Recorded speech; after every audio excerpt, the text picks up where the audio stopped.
have to make this decision, from a financial perspective, combined with the fact that, oh, by the way, we still have to re-sign a couple of key players ourselves and increase wages if that's something that they need to put into some of these player contracts to keep them happier. How do you balance that out?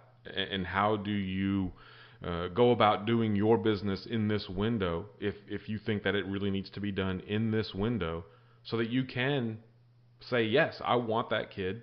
I know that Lyle Thomas was on Last Word on Spurs and said, a lot of people were kind of bemoaning Luke Shaw being even anywhere near mentioned with us, and he said he's number 2. If Spurs cannot sign Ryan Sessengon, they are definitely going to look at Luke Shaw as a possibility at left back. So it really bodes the question: when do you want to make your move, and when do you want to spend your money? With all of the gate money that they're getting from Wembley this year, combined with NFL money and TV money, and the gobs of money that we already had in our kitty because we don't overspend historically. We had this discussion a couple of weeks ago. Do we need to start not overspending, but spending more money? How far can Pochettino and this big hug fest that we have with Spurs and the way he does things, how long can that last before you actually have to start dumping some dosh into this club and go and get a world-class player or a potential world-class player? Vass? We're not in a position to do that at the moment, kid. And as far as Wembley goes, yeah, we're getting bigger crowds, but we're paying rent at the moment. So that's not all landing in the club's pockets. Yeah, true. One of the reasons why we wanted to build this new stadium was to enable the club to compete financially with clubs that had been on a much bigger gravy train than us for many, many years. So we're still playing catch up. And that said, the stadium is going to have some related debt as well. I think Spurs will spend money where they deem to be value and where they can get in before anybody else, as we showed with the Davinson Sanchez transfer.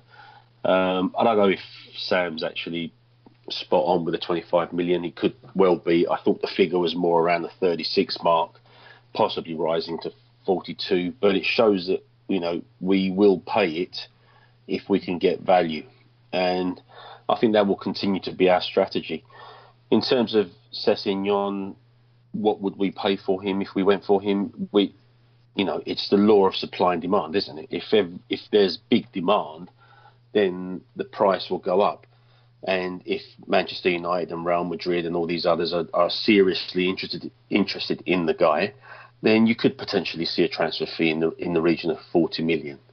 But if all that's just transfer rumour bullshit and Spurs make a move in this window and allow the player to stay on loan at Fulham, and nobody else wants to make a move, then why can't we get him for 25 million or even 30 million? So what we will pay will depend on the circumstances at the time, I think. The other thing as well that we need to consider, this is a World Cup year. So it'll be interesting to see what teams do. A lot of players get showcased at World Cup finals.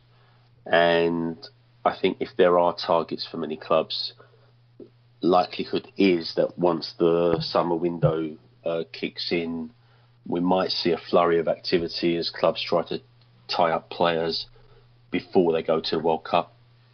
The flip side to that is clubs may well wait until the World Cup's over, just in case there's any starlets that appear that may not be on the radar, or maybe just to see that players get through the tournament unscathed. It's going to be an interesting one, but it will have an impact on business that's done in the summer. So let's give kind of bottom line on what do you think will happen in January? And we can go round table. Nothing, one signing, two signings, who you think will come in. Ken, just give us your quick bottom line. January, what's going to happen? January, for me, is all about Ryan Sessengon. I think we buy him and loan him back to Fulham. We don't touch Barkley. Try to get him on a free. If Chelsea wants to go after them, they can. No one else gets signed. I think that's going to be it for ins. Outs, that's an interesting one. I think we may look at loaning Kyle Walker-Peters. I think they'd love to give him an opportunity to play more, and he just can't. He's not going to get in here. And if they want to keep giving him reserve games and U21 or U18 games, whatever, that's fine. But I really think that maybe he needs to go out on loan and get some full-blown action in the championship if we can find a club that's willing to take on his salary. But that's my big call. Is Sessengon or bust for me. What about you, Vass? Seeing anything happening in January? I'll probably go along with Ken, to be honest. I can't see much more beyond that. If we do make a move, it will be to secure Sessengon now before the summer. If it goes to the summer and we do nothing regarding Sessengon, then we could be in competition with some other teams. So I don't know whether the club wants to allow that to play out. Barkley's interesting. With Chelsea sniffing around, it might force our hand, but then it will depend on how badly we want him. If we are prepared to lose out on Barkley, then we might just wait till the summer and take our chances. But other than that, I can't really see us doing too much, if I'm perfectly honest. What about you, Sammy? Yeah, I think probably even money to sign Sessengon and Barkley. I think that the table is set well for Barkley. Why would Everton, want to wait? Recall that Chelsea took Drinkwater, who actually scored yesterday, and recall that there's probably a greater than zero, percentage of truth that Barkley had cold feet. So, and as I said, I think there's lots of reasons why he could be a good fit. I think he fills a number of different spots. So I think those two, those are probably the more sensible ones if I had to rate anything that would happen. Yeah, I think I'd have to agree. Sessengon and Barkley. I mean, if there is competition, we got to get ahead of these other clubs. And why wait on Barkley with the chance to get him for free? I don't want to miss out on that. And if it's not Barkley, then we need to be looking at Max Meyer, Leon Goretzka, or Adrian Rabiot. I think central midfield, we need to bring in someone there with Dembele aging and with his contract situation, someone who can be an improvement on Sissoko. I think that's a need for us. So either Barkley, Meyer, Goretzka, one of those. And then for loans, Kenny said Kyle Walker-Peters. I think that could be someone who goes out on loan because we're not giving him those minutes, and he needs to get some experience. But I would also add, either on a loan or a sale, George, Kevin, and Kudu. He either needs to get some experience in England, or he needs to go. I don't think he's in Poch's future plans. No, don't think so. Don't think so at all. No, it just hasn't worked. Interesting one. Just putting it out there. Maybe not in the winter, but maybe next summer. I could possibly see Trippier getting moved on, and we'd be in the market for another right back. Yeah. Depending on Kyle Walker-Peters. You really think so? I mean, after getting rid of Kyle Walker and, Poch putting so much faith in him. I mean, I don't know, Sam.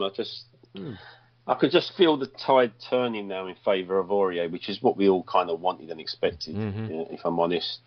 And Aurier's not still Walker. doing a job. But if the idea is, you're right. But the idea is, look, at that position, he wants two players competing for the position, and he believes in rotating them. So I don't know. I mean, Trippier's frustrating. I don't think that he's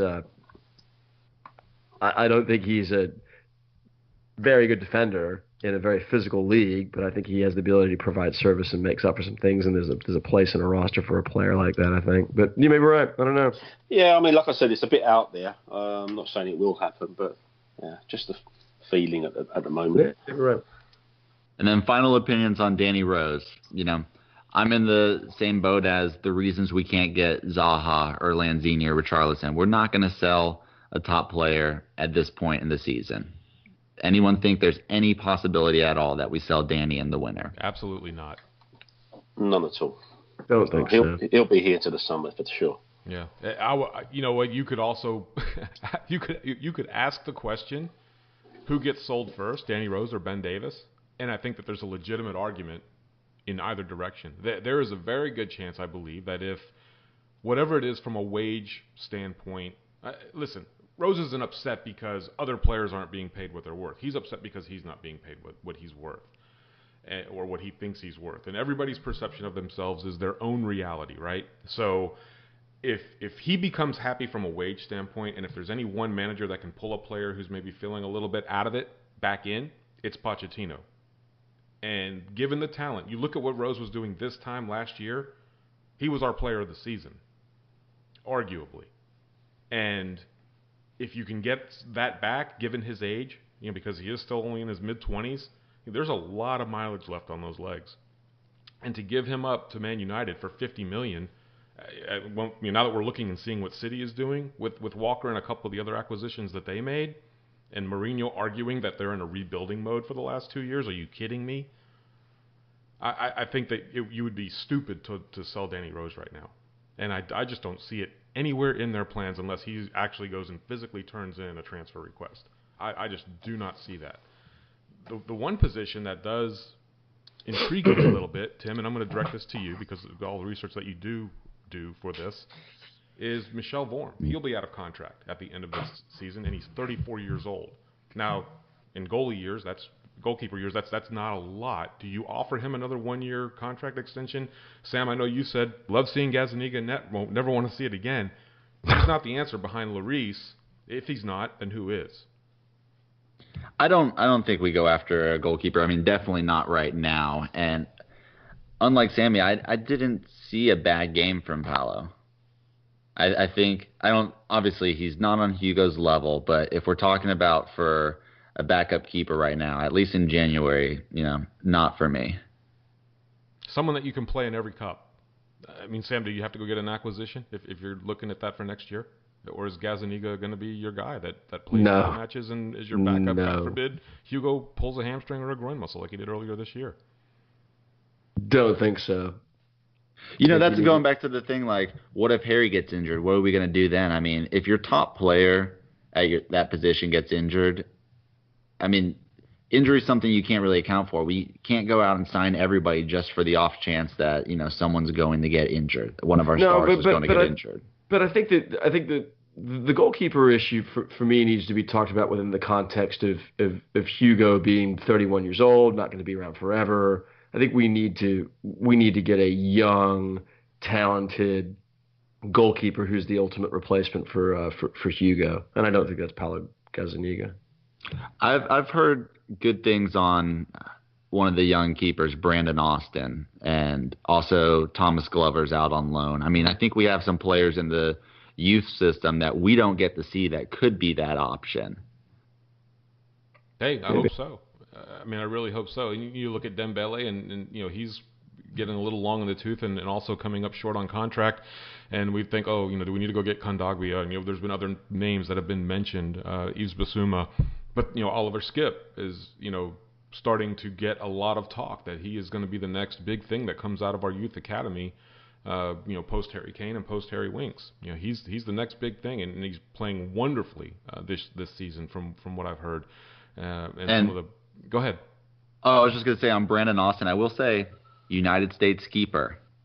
Oh, really? I didn't know that. Nice. He was born over in England, but he has dual nationality. He plays for the U18s for the United States. Well, are we going to see Marcus Edwards second half this year doing something for Tottenham Hotspur Football Club? Oh my God! I think maybe that's an interesting wild card. Well, maybe coming up Wimbledon, that could be an option.